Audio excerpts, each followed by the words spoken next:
Okay, hello everybody. Welcome again to AuthorStory. I'm Alexander Lim, your host. For this episode, we're changing things a bit. In the previous episode, we talked to Anindita Siswanto Thais, the author of Daughters of Papua. And for this episode, we're interviewing Stefanny Irawan, the translator of the book from its original language of Bahasa Indonesia to English. So, Steph, welcome to AuthorStory. Great to have you with us. Thank you, Alex. This is a great opportunity. Thank you for having me. Oh, cool. Fantastic. It's our pleasure. So, Steph, let's talk a little about yourself. What's your story? I was born and raised in a small town in East Java. Mm-hmm. Then I went to college in Surabaya, a large city nearby. Okay. And, I've always loved language, reading, and writing. So I majored in English literature, and I started to write more seriously during my final years of college. Okay. In 2006, I had a collection of short stories published by a major Indonesian publisher. Okay. And along the way, with my background and writing skills, I ventured into the translation world, and I translated some books from English to the Indonesian language. Mm. Yeah, and I also picked up theater when I was in college, Okay. and I got hooked. I got hooked in theater productions. Okay. I received a master's degree in arts management from the State University of New York at Buffalo. Okay. Under All right. the prestigious Fulbright scholarship program. Wow, that's fantastic. That's pretty good. Yeah, it was a great experience for me. And right now my daytime job is with Petra Christian University in Surabaya, Okay. where I teach introduction to creative writing, playwriting, and stage production, and I am also the managing director of their college theater, Petra Little Theater. Mm-hmm. Okay, right. Fantastic. So, you mentioned learning English. I mean, was this like the classical English guys like, Shakespeare and Chaucer, or are we talking about like, 19th century, 18th century English people? It's actually both, because when I majored in the English literature, we did learn about those classics, and also about the societies, like the Western societies, basically. Yeah. Okay, I got that. So, you mentioned you became a translator. What inspired you exactly to become a translator? For this one, I would say it's basically reading translated works, both good and bad, actually. Okay. Good translation reminds me every time of the marvelous languages in this world, and it is powerful. Good translation is powerful. It breaks down the language barrier, and it enables people to not just read, but also enjoy great works in their own language. Right. And bad translation is actually the other way around. Okay. But it reminds me of the importance of my job as a translator, and it encourages me to do it well. Okay, I got that. Well, definitely, yeah. So, what was the pivotal event in your life that made you think, I'm going to become a translator? I wouldn't say there's like one particular event. Okay. I think it's basically reading those translated books. I think some were bad, which makes me say, hey, I can do better than this. Why don't I do some translation? Right. Or if I read, when I read like good translation, it makes me say something like, wow, this is something cool. This is beautiful. This is great, and I wish I could do something like this. All right, I got that. So, as a translator, what are your objectives when you do your job? Do you have any particular objectives that you think about when you do your work? I think I would like. I prefer to see my role here as building a bridge. Okay. So, with this translation work, I built a bridge or bridges, that connects Indonesia and its literature and culture with the between that and the outside world. At least to the world who speaks and writes English, basically. Okay, I got that. So, do you have any particular criteria that you use when accepting a translation job? Or do you just translate whatever's given to you? I normally do works that I like, in the sense that, there's something about the work that is compelling enough for me to translate that. It can be the issues, it can be the story itself, or the characters. Okay, I got that. So it's got to be interesting to you then. Yeah. All right. So let me ask, what is the most challenging aspect of translation? What's there's always the challenge, some challenges actually with the language, because just to name like one aspect, idioms. It's always tricky when it comes to idioms, because not every language, languages, they don't necessarily share the same idioms. Yes. Okay. One idiom may exist in one language, but it may not in another. So it's always tricky. And if we talk about, say, the nuance of the language, it's also tricky. Okay. You gotta stay true to the original work, the nuance of the language, but you need to transfer that, to the new language that you're working with, the translated one. Okay, got that. So how would you deal with something like idioms? How do you deal with getting the nuance across? With the idioms, this is where some like research comes in, like reading a lot especially helps. Okay. And having great editors also help. Like here with Dalang, I have Lian Gao. She's a great woman. She's a great editor. Okay. And she helped a lot basically in dealing with idioms. Like we would talk and discuss what that idiom is in English, for example. And it goes the same with the nuance. Okay. We will have discussions over particular parts in the book. Which we think needs alteration in a way, but we stay true to the meaning and to the script of the original language. But we just want to make sure that we deliver the message right. Okay, got it. So for you then, translation is not just entirely you. You corroborate with other people as well on how to get the message across. Yeah, I find that like it's the best way, I think, because there's only so much you can know. You're just one person. So right. Sometimes you do need other people to help you. Right. Okay, true enough. Okay, I got that. Cool. So I'm just curious, Steph, how many books have you translated so far?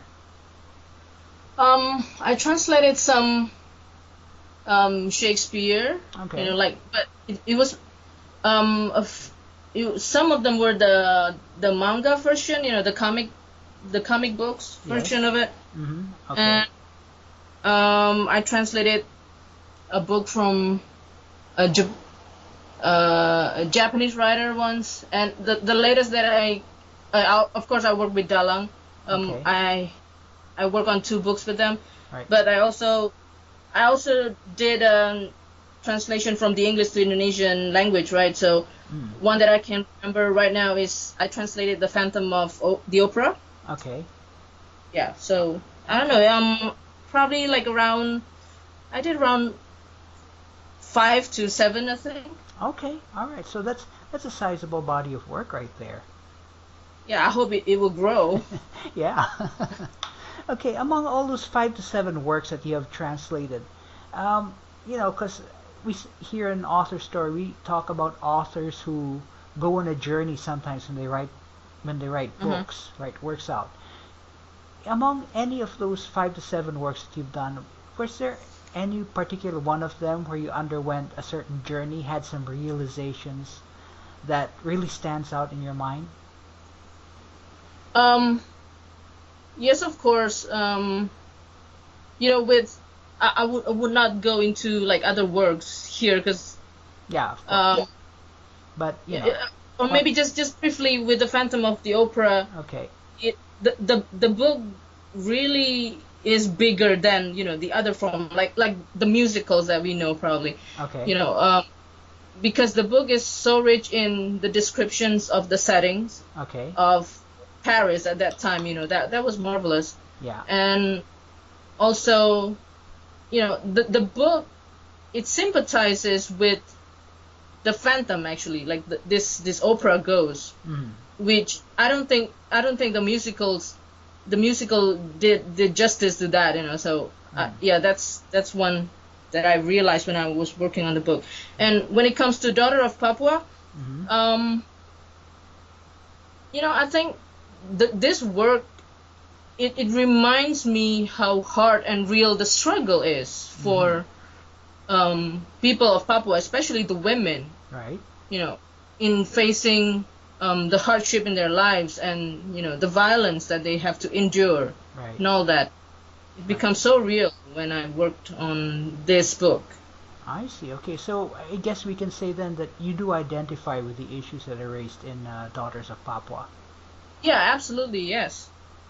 Okay, I got that. Okay, so Steph, in your opinion, let's talk a little bit outside the book. What, in your opinion, is great about having your translation finally published?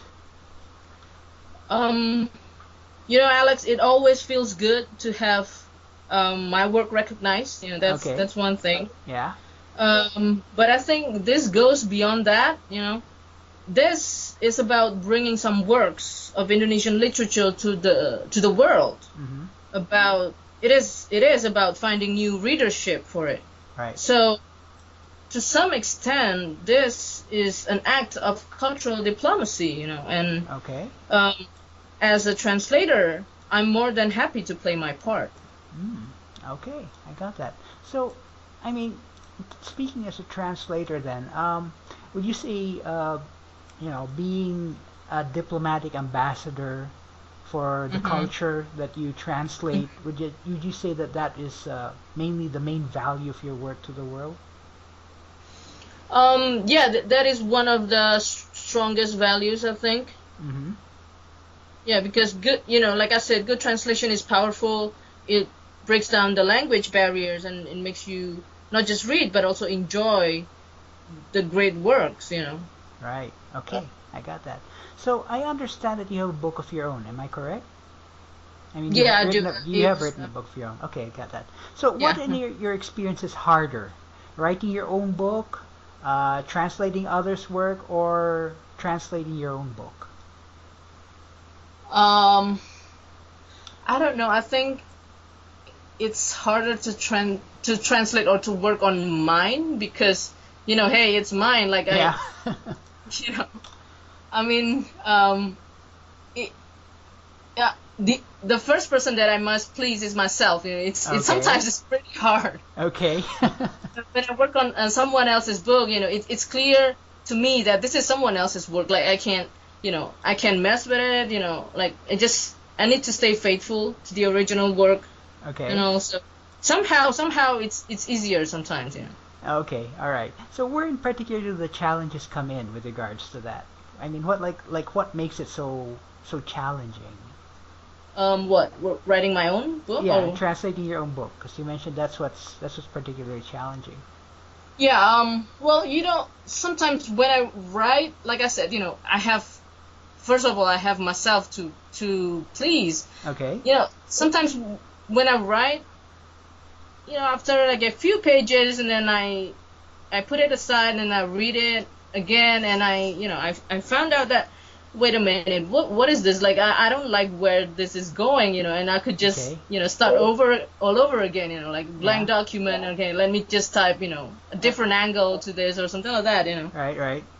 So in other words, it's something like, okay, I gotta stick to the program. I gotta stick to what's already written.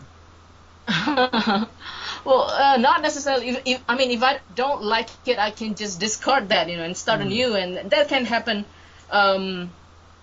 several times. So it's like there's the tendency of rewriting if I write my own. Yeah. For my own stories or books, but in translation, yes, there can probably be some rewriting, especially if the editors say, okay, this is iffy, like you need to do something with this. But it won't be as big as an overhaul, like if I do my own work. Right. Okay, I got that. Cool.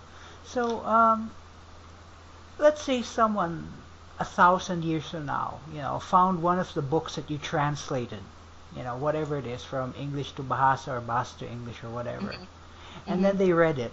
How would you like that person to react to it? How do you think that person would react to it?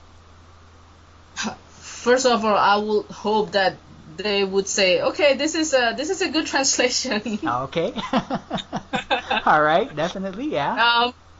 Probably the next thing that I would want them to feel or think is that, wow, they had this in the past, whatever that was, it can be good or it can be bad. Right. If we're talking about, say, the daughters of Papua, of the bad condition, the domestic violence, and how the mining company ruins the environment, they would probably think, wait a minute, they had that back then, how come people didn't do something about that, something like that. Okay, I got that. So are there any other stories or topics you want to explore in the future, either as an author or as a translator? I would say, I have an interest in topics about women. I think in Indonesia they are somewhat underrepresented, I think. Okay. So yeah, it would be great to work on more women issues, I think, or more books whose main characters are women, and they have a strong role in that story. Okay, so are there like any particular issues you might want to explore, or any other? Like something along the way of gender equality, or like I'm a proponent of non-violence, basically, especially against women. So while in fact violence against women is something pretty big in Indonesia, so as a nation, I think Indonesia needs to do something about that, and if I can help doing that through the works, I would definitely love to do that. Okay, I got that. Now let me ask you, as a translator, are there any particular authors with whom you might want to work with in the future?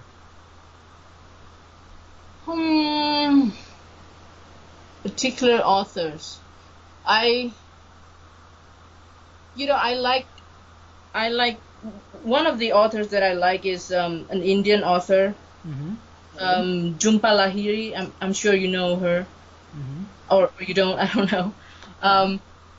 So this author, her award-winning short story collection, that's what I first know about her. Like when I was browsing through the bookstore, and I read that this short story collection, in The Interpreter of Melodies.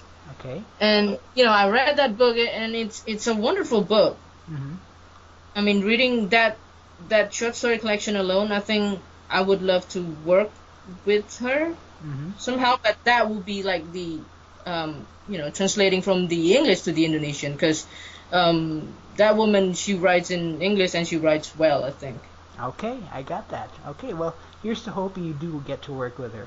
That's definitely something. Right, thanks. Okay. What projects are you presently working on? Are you working on any projects right now? Not exactly. Like my last, the latest translation I did was with Dalang, and the book is out now. Yes. Yeah, it's after The Daughters of Papua, I also did another. It's called Love, Death, and Revolution. Mm-hmm. So it's by another prominent author, one of the most prominent author in Indonesia. Mm-hmm. It's a totally different story, though. It evolves around the independence of Indonesia, and afterwards, like during the World War II. Right. So this one is more about like patriotism, nationalism, all that. Okay. So it, if you want to look it up, it's by an author called Mokhtar Lubis. Okay. Yeah, he's one of the prominent authors in Indonesia. Sadly, he passed away though. Oh, okay. I got that. Well, I'm sure he's a good author. I mean, to get your recommendation, I'm sure he's good. Well, if it gets to Dalang, well, I'm sure whoever that is a good author. Okay, got that. So, are there any last words of wisdom you'd like to share to inspire listeners? Like, I mean, for all you know, there might be some aspiring translators listening to our episode right now. Are there any words of wisdom you might want to share to them? Yeah, well, that, there's an old saying like practice makes perfect. I think that kind of works well into this whole translation world. So keep honing the translation skills. Definitely like read a lot and translate a lot more, I think. So because it's a never ending learning process. Actually, the more you translate, the more you learn, and normally you'll get better. And I think it's also important to network, because you never know who you'll meet and what kind of opportunity that person can bring you. Okay. And I would say, like, for now, like, the last thing is try to find a good mentor or mentors even, Okay. people who basically who care about you and your skill as a translator, people who will help you learn more and grow better, as a translator. Okay, I got that. So if I may ask, do you have any particular mentors who help you out as a translator? Right now, the answer will be Lian Gao. Okay, I Yeah, got that. because like she said this herself, like she's not easy to work with. I do agree. Okay. But from that, I see how she really cares about the work and about the writer and the translators. Right. So she gives her all, I think, to make sure that the works that we publish is basically like a top-notch quality. So she really helps. Yeah. Okay, I got that. Cool. So, Steph, in the last few minutes before we sign off, I'd just like to ask you a few questions that might give our listeners more insight into who you are. Would this be okay? Okay. Yeah. All right, cool. So my first question is, what activity do you like the best? I would say doing theater. I told you earlier, right? Yeah, yes. Because I got hooked in theater production.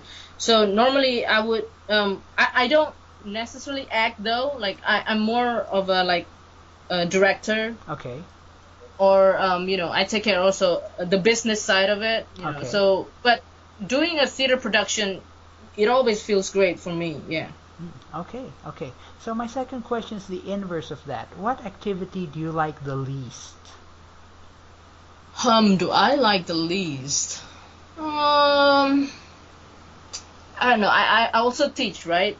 Okay. Yes. You don't like teaching?